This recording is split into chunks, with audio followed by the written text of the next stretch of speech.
الحمدللہ رب العالمین والصلاة والسلام علی سید الانبیاء والمرسلین اما بعد فاعوذ باللہ من الشیطان الرجیم بسم اللہ الرحمن الرحیم اہدنا الصراط المستقیم صدق اللہ مولانا العظیم۔ آج کا روحانی پاورفل وظائف میں سے ایک ایسا سبق جو کہ سلسلہ قادریہ کے بزرگ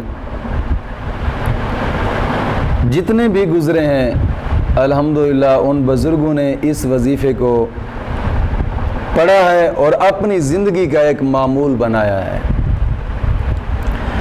یعنی جمعہ کی دن عصر کی نماز کے بعد صرف یہ ایک کام کریں اور انشاءاللہ ہر دعا قبول ہوگی۔ یہی کام سلسلہ قادریہ کے یعنی حضور غوث اعظم رضی اللہ تعالی عنہ کی سلسلے سے جتنے بھی اولیاء کرام آئے ہیں اکثر بزرگوں نے اسی وظیفے کو ہمیشہ کے لیے اپنایا اور اپنی زندگی کا معمول بنایا ہے۔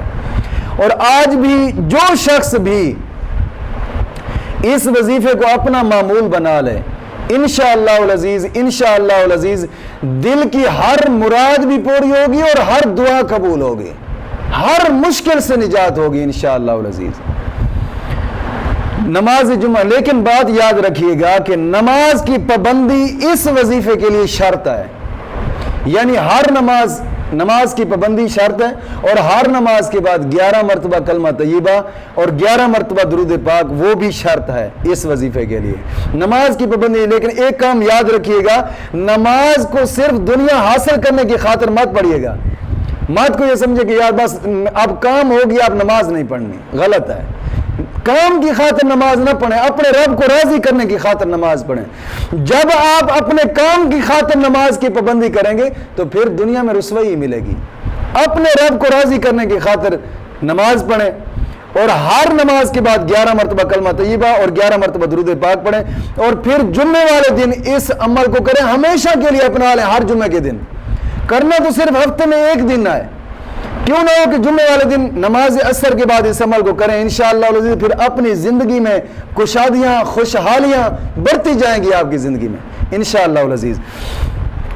جمعے کے دن عصر کی نماز کے بعد 70 مرتبہ آیت الکرسی پڑھیں، 70 مرتبہ، اور 70 مرتبہ جب آیت الکرسی آپ پڑھیں گے تو دل میں ایک عجیب سی کیفیت پیدا ہوگی، عجیب سی کیفیت۔ یاد رکھیے گا کہ پڑھنے کا انداز، طریقہ کار یہ ہے کہ جب آپ پڑھیں آنکھیں بند کر لیں اور دل میں صرف اتنا خیال ہو کہ بس ایک ہوں اور اپنے رب کی بارگاہ میں جھکا ہوا ہوں، بس میں اپنے رب سے ہی باتیں کر رہا ہوں، کسی اور کا خیال دل میں نہ آئے۔ آنکھیں بند کر کے اس طریقے سے آپ نے اس وظیفے کو کرنا ہے اور 70 مرتبہ آیت الکرسی پڑھیں تو دل کی ایک عجیب سی کیفیت پیدا ہوگی۔ جیسے ہی 70 مرتبہ آیت الکرسی ختم ہو تو فوراً دعا مانگیں، آپ جو بھی دعا مانگیں گے ہر دعا آپ کی قبول ہوگی انشاءاللہ العزیز، ہر دعا۔ اور اسی طریقے سے اس وظیفے کو کرنا ہے جو طریقہ میں نے بتایا ہے انشاءاللہ العزیز۔ مولا کریم دین متین کی سمجھ عطا فرمائے، ہر مشکل اور ہر دعا انشاءاللہ قبول ہوگی۔